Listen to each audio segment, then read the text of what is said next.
صباح الخير. Sabah al-Noor. Good morning in Arabic. You know, I've been following this story very closely on social media, also seeing how the mainstream media here in the US, but also abroad is covering it, Al Jazeera and the like.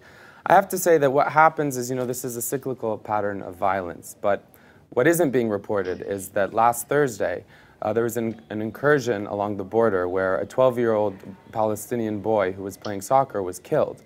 And the incursion, Israeli troops crossed in order to basically look for tunnels to see what was being smuggled, what wasn't, which they often do. And the reason, of course, these tunnels exist, we should note, is because for 6 years now, Gaza has been under a blockade and a siege. And I think what's most troubling to me is that the blame game, of course, is immediately where everyone goes. And we heard even in just that clip, Israel uses the word defense repeatedly at the top, trying to frame this as us defending our right.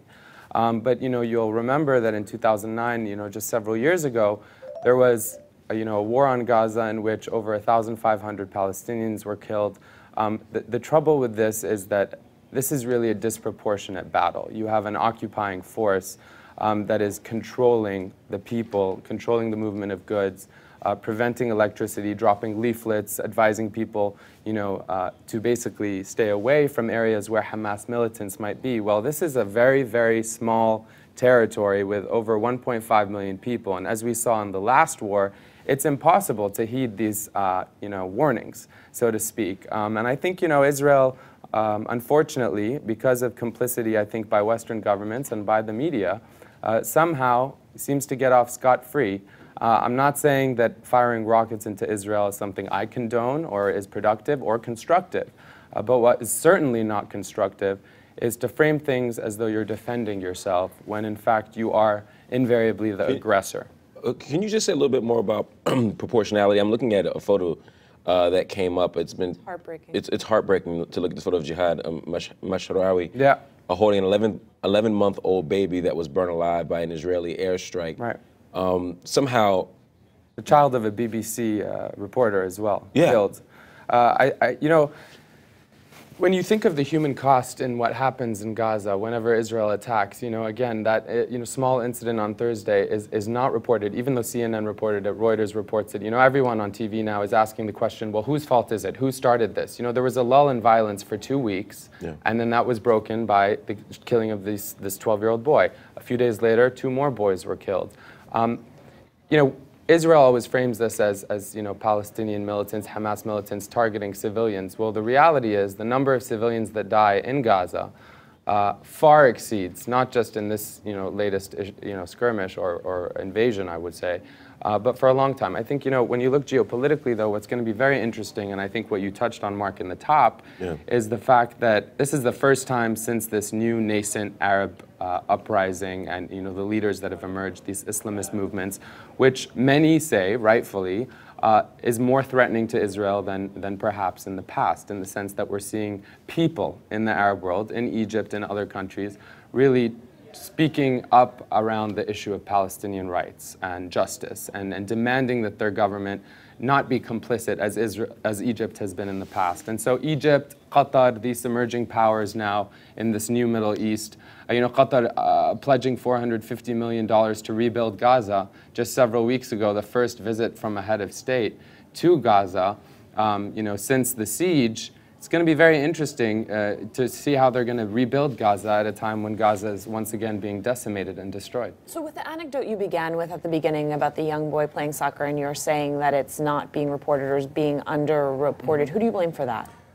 Well, I wish you could place the blame. And where are you getting that information Well, from? CNN and Reuters covered it when it happened. And this is what happens. When those events happen, no one talks about this issue. It's only when Israel then starts to, use social media and use the mainstream media and use their very eloquent, American anglicized spokesmen to appear on media networks and talk about, their defense strategy or their so-called defense strategy. And so the dots are not connected. And so who do we blame for those dots not being connected? I mean, there's a lot of parties to blame. As I said, it's what's most troubling, and I think what's going to be most interesting at the same time is to see how the region reacts. We've seen Turkey, relations between Israel and Turkey are not getting better, they're definitely getting worse.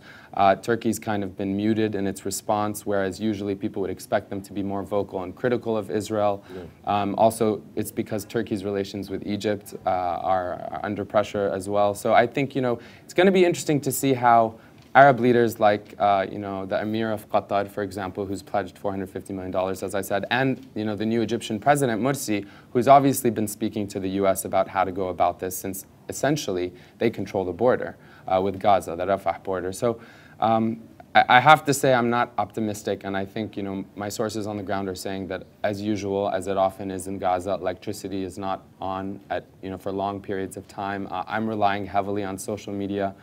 Because the truth is, yesterday, there were many journalists for Reuters and other organizations who weren't allowed into Gaza, who were waiting on the border for several hours.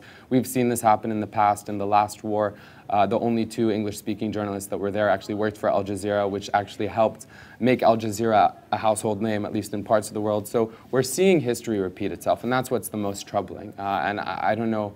I think the truth is, we often say change will come from within, and whether it comes from within Palestine or from within the region, I think that, as much as Western powers can stop being complicit, I think, in blindly supporting Israel's right to, quote, defend itself at any cost, even at a huge civilian cost, I think it's time that we try to have a more kind of fair assessment and look at what's really happening, what's causing this, and how to stop this from becoming a dangerous cycle. Is there, from what position though can Israel assert its own right to exist, its own right to safety, its own right to protect itself? Obviously, we can be anti-occupation, and we should be, but what principled argument can Israel make in its own defense as well? Because there has to be there's two sides. Right, of course there's 2 sides.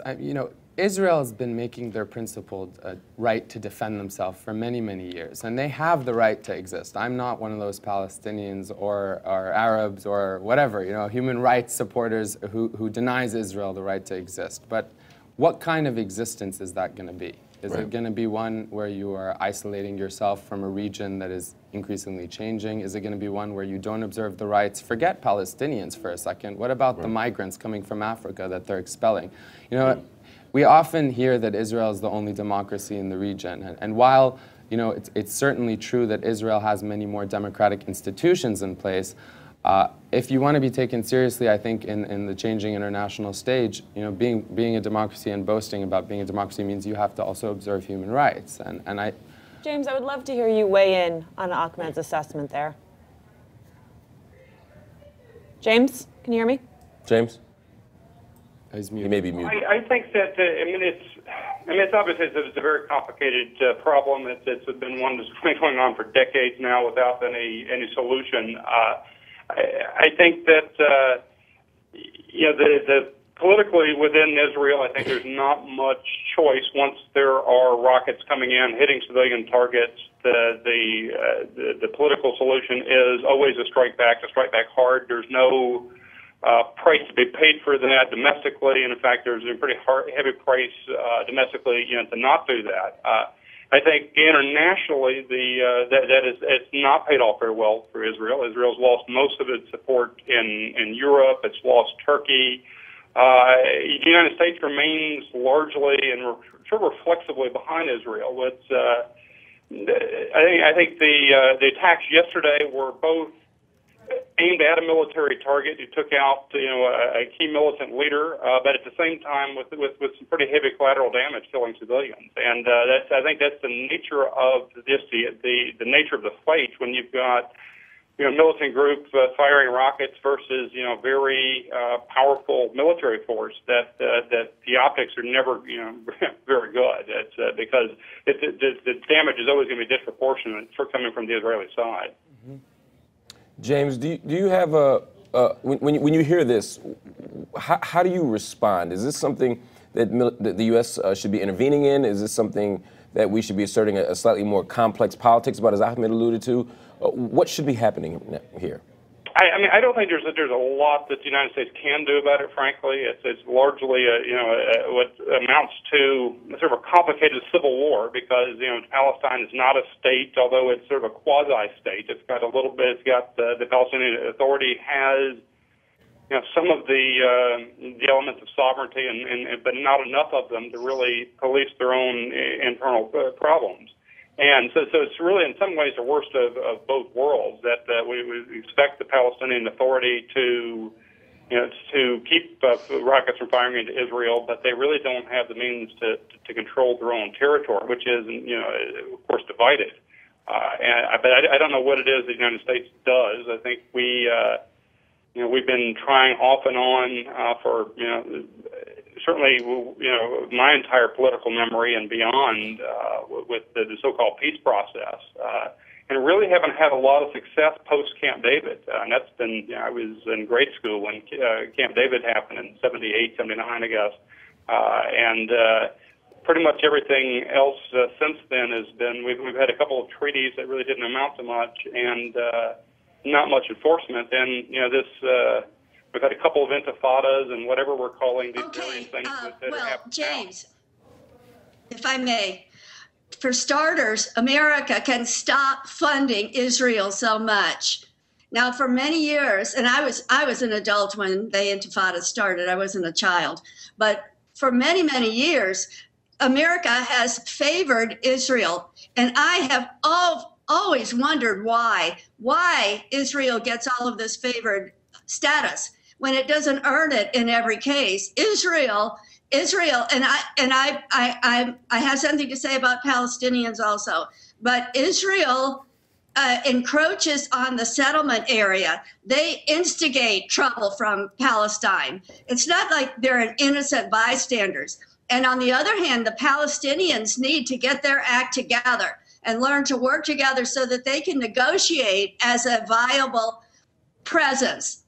Otherwise, there's no excuse. Molly, I would agree with you that, to James's point, there's a lot that the U.S. can do, which is, ironically, by not doing what it has been doing, as Molly outlines, which is not just blindly supporting Israel, but providing so much military aid to Israel. And even Egypt, we saw how that changed for the U.S., supporting, a dictator like Mubarak for decades, who was also, maintaining the status quo for the sake of stability and Israel's security.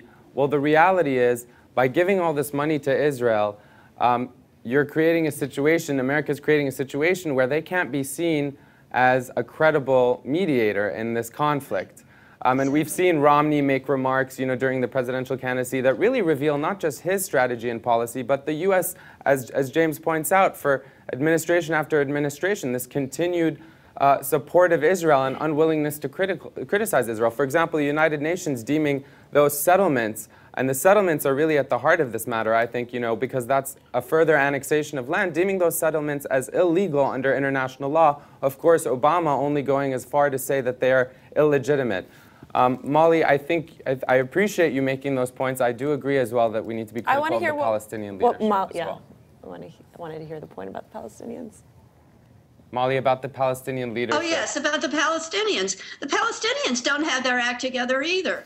And they can't agree. The Hamas and the other leaders don't agree. And they're still in conflict with each other. But if they would unify, find a way to unify together, that's where it starts. It starts at home. Then they would be a viable force for negotiation, not only with Israel, but to show themselves with greater status in the world. Get your people, get their act together. That's well, there's also the geographic issue that they're divided, by the state of Israel. So it's hard to, I'm not saying to blame Israel only, but it's certainly true that but it's certainly true, Molly, for many, many years, especially the PLO, I would say, and Fatah, the movement in the West Bank rather than Gaza, which is ruled by Hamas, do not represent the interests of their people. And of course, there's widespread corruption, and you're certainly right to point out that that's certainly not helping the Palestinian plight. Absolutely. We have some comments coming in. Mr. Stoner to you, dude, says, I'm almost tempted to say, let the UN make this area a, quote, international area belonging to no one and open for visitors and all purposes of religion. In other words, take it away if they can't play peacefully. Which I argued would bring them together. Right. That could be an interesting marriage. But HP blogger Adam Porahmadi says, a political solution is the only way to end the violence. As long as Israel can keep this a military issue, violence will continue. And No Party System says, my heart breaks reading the stories about Gaza. I see both sides of the conflict, and I rack my brain to see a solution. The fact is, How do you end a conflict rooted in principle and faith, especially when both sides feel in the right and have drawn their lines in the sand? Ahmed, before you go, obviously you can't solve the conflict right here from our couch, but what are some concrete steps moving forward that have to happen for us to move the ball down the field at all? I think change comes from within. I think the Palestinians have to have a serious conversation with themselves in terms of the larger strategy of how to change this cyclical narrative that emerges not just in the media, but even Arab leaders. I think, you know, when you say within, it's not necessarily going to come from within Palestine because they're living under extreme dire circumstances, no access to food, water, electricity, the movement of goods. And, you know, something that we need to just quickly point out, you know, this is a system of discrimination. Israel, you know, earlier, a couple weeks ago, there was a report released that found that the IDF, you know, Israel forces have been doing a study to determine what the minimum amount of calories is needed in order to prevent massive starvation in Gaza. It's these kinds of facts, it's these kinds of approaches that I think really just need to be publicized. And I think the Arab leaders, I think the Arab people who are invested in peace in the region, which would obviously mean these Arab countries, have to stop just talking, as I am right now, and actually acting. I don't have the same power that they do. I mean, it's going to be interesting. Again, I'll just remind us all, just a couple weeks ago, $450 million pledged to rebuild Gaza. Well, that's going to, you know, that it would have required Egypt's complicity and then also Israel's cooperation. Clearly, that's probably going to be either delayed or not happen now. And I really am curious to see how Arab leaders put their money where their mouth is, or I guess where their hands are. I want to see some real action. All right, thank you. Well, there's another strong point that needs to be made. Hello? We're going to come back to you, Molly. We're going to be talking about this also all throughout the day. We're going to make sure we bring you back so that we can continue to have this conversation. Ahmed, thanks. Thank you. It's always fun. Always fun. Thank you.